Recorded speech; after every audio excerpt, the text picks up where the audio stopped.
Jean-Marc Dubié, vous êtes animateur pédagogique à l'association des Amis d'Ampère, au musée Ampère, ici à Paul-et-Mont-d'Or.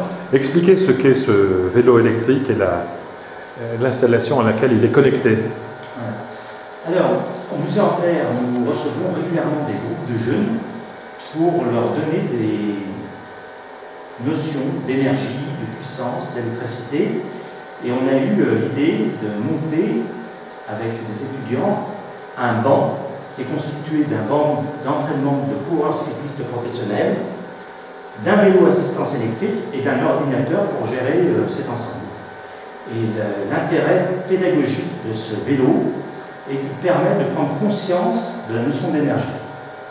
Donc je vais vous montrer, quand on pédale sur ce vélo, on a immédiatement sur un écran, dans le cadre de la montée du col du Galibier, juste avant le passage du Tour de France, l'effort qu'on doit fournir pour monter une pente en ce moment de 6,2%. J'imprime une puissance de 125 watts et ça me permet de rouler à 9,1 km/h.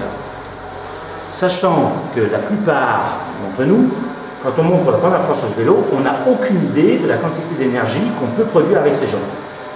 Donc chaque fois que je fais monter un élève sur ce vélo, je lui demande avant combien il pense qu'il est capable de produire de watts sur ce vélo. Alors il y a des réponses parfois très farfelues, du style 10 000 watts, 1 gigawatt, et puis parfois il y en a qui connaissent un peu et qui disent 130 watts, 140 watts, 180 watts, 200 watts.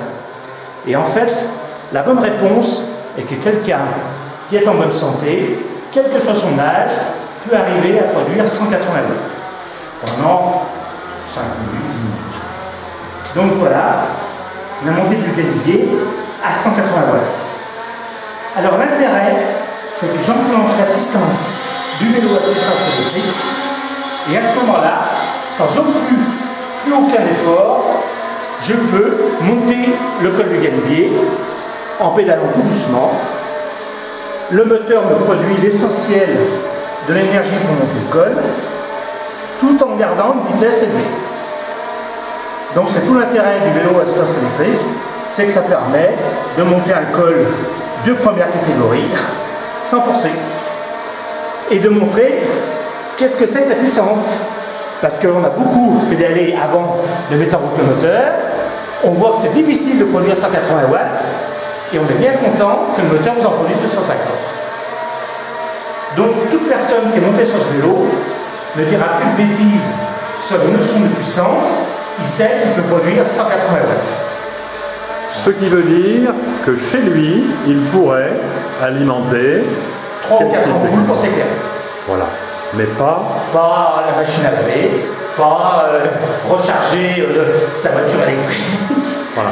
Voilà. Mais peut-être un téléviseur, mais pas pendant très longtemps. Très longtemps. Voilà. Très bien. Voilà. Donc c'est un banc pédagogique en fait, qui permet de prendre conscience de la notion de quantité d'énergie et en plus de parler d'écologie pour produire cette énergie, en quoi le vélo assistance électrique est plus propre que d'autres moyens de transport. Et donc, de là, les gens passionnés se mettent à poser des questions. Et si je fais ça, et si je mange des pâtes au lieu de la viande, etc. Et ça permet de parler de beaucoup de choses. Très bien. Je vous remercie.